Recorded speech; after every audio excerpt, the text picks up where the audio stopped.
get them off. You know, I mean, I'm not going to use a pry bar to pry it off. But anyway, let's go to the other locker.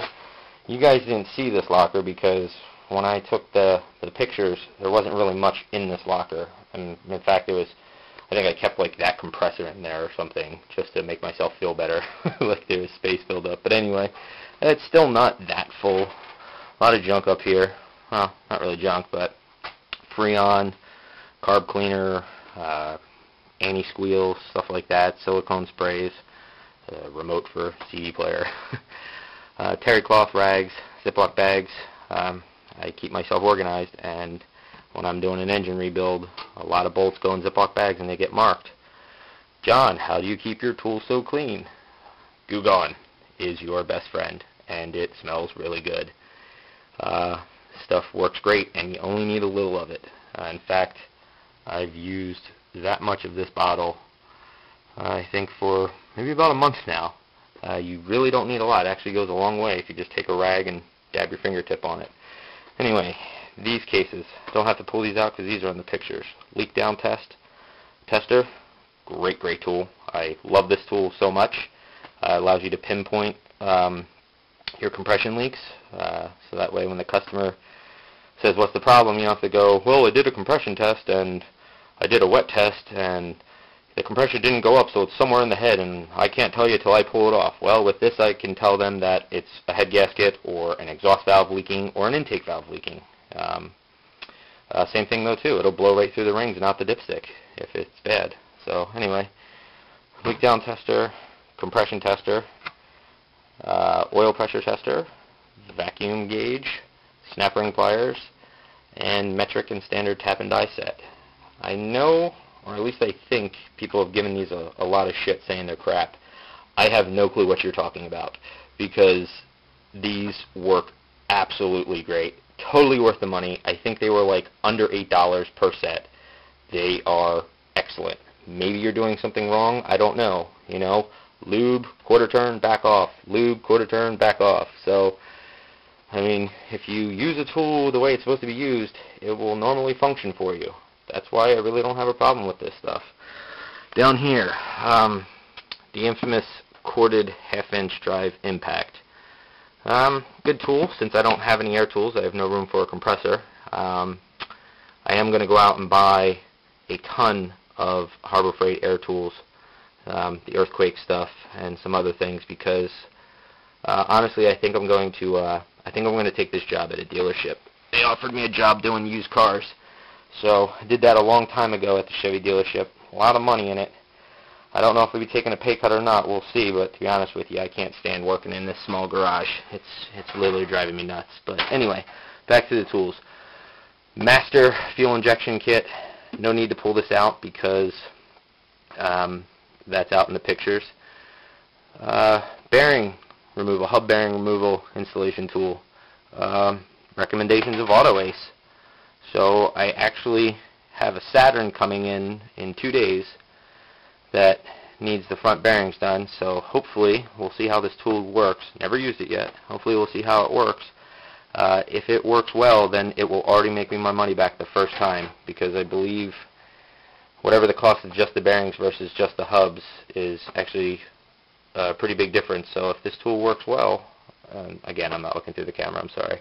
Anyway, if it works well, I will make my money back on it immediately. I believe it was like $70 or maybe $80, and then, you know, of course, 20% off. So I'll pull it out for you guys. Hold on. This is the ejector kit. Anyway, this is not used. I have not used it yet. Again, not looking through the camera. Sorry. It's actually pretty heavy, but we'll see how it works. Shit does kind of move because I got it standing up, but you know, if it works well, great. If not, I'll take it back, or maybe use these as seal installers. Who knows? Anyway, it should work well. I've actually heard a lot of people say this is a great tool, so I don't know. We'll see. What do we got? Oh yeah, we forgot the bottom drawers in the other one. I'll get back to it. Fuel pressure tester. Yeah, I got two of them. I got this one before, hand. This is a good one for diagnosing off the fuel rail and stuff like that. This one is more complete. If you want to pressure test, well, actually not this one, but the box underneath it anyway. They're identical boxes. Sorry for rambling. Anyway, the one under here will allow you to pressure test before and after the fuel filter, so you can, accurately detect your problem. You don't have to load up the parked shotgun and, is it the pump or is it the fuel filter? Well, you can tell with that. It saves time and money, which makes customers happy. Anyway, line clamps. Actually just got these. Have not used them, but I have a Sable. I think it's a Sable or Taurus. I don't know. They're pretty much the same, but have to do rear calipers on it. So I want to see how this works with pinching the line, and they were cheap. I don't know what they were, but definitely under $8. So there we go. Quick disconnects.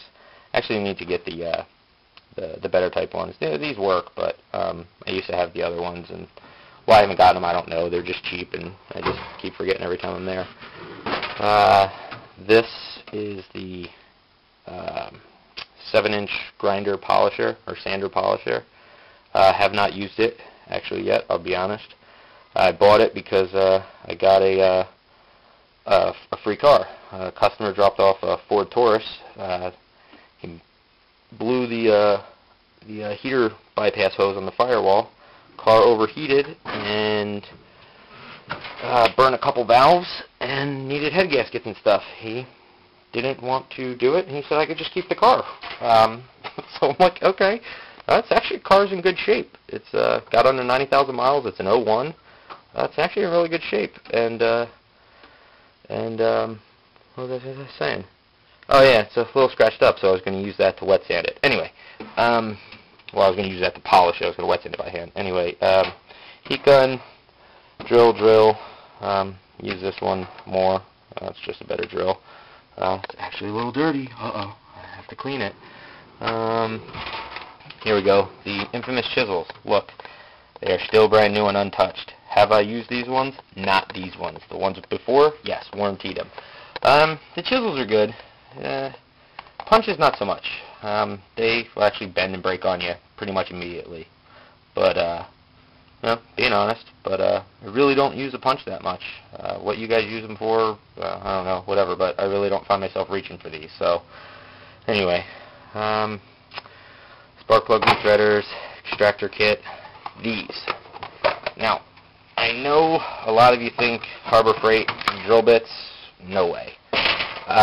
These are, I don't remember if they're whatever they're called or whatever on them. Anyway, they have like a silver case and a black case. Black case, total shit. Silver case, these are excellent for the money. Again, provided you know how to use a drill bit, especially when, using metal. Lubrication and low speed. That is how you save a drill bit. I have used these a couple times to drill out some hardened bolts and stuff like that, especially on the 4.6 I rebuilt. A lot of the ones in the head were broken off and stuff, and was able to use this to get the extractors in, cut right through them. These are actually really, really good drill bits, and they were, I can't remember how much they were. I think they were like $50. So, a little bit expensive for Harbor Freight, but they work great. So, that's pretty much it. I don't know what else to say. This is my toolbox, and hopefully we'll get it filled up. Other Harbor Freight stuff: engine hoist, engine stand, support bar. I love that thing. Comes in handy, especially doing front wheel drive clutches. Actually used it on that RX-7 to hold the transmission up, even though it was rear wheel drive. Still got to use it. Parts washer and creeper. It's actually dirty. Need to clean it. Service cart. I love the service cart. Do I have the room for it? Absolutely not. But for $90, I'm not letting it go. So there it is, the service cart. And there is my box.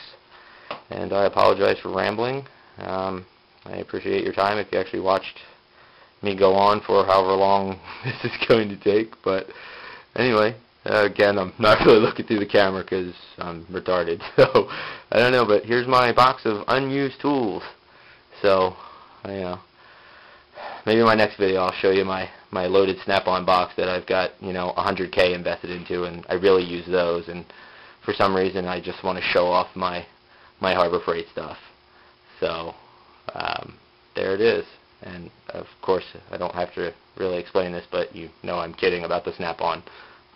These are my tools, and these are what I use, believe it or not. So, I don't know. Take it easy, guys, and I will get those pictures up for you. If you got any questions, I guess just ask, and I'll do my best. And, again, I am not looking through the camera. So, there we go. You know what? Let's do a top shot real quick here, because I know a lot of you guys, for some reason, like this top portion of the box. I don't really understand why, but there it is. That's it. There is, well, not all my sockets, but most of them. So, I don't know. It's late, and I'm going to go to sleep, so good night, guys. I'll upload these real quick, though. But anyway, thanks for listening to me ramble. And like I said, any questions, let me know. See ya.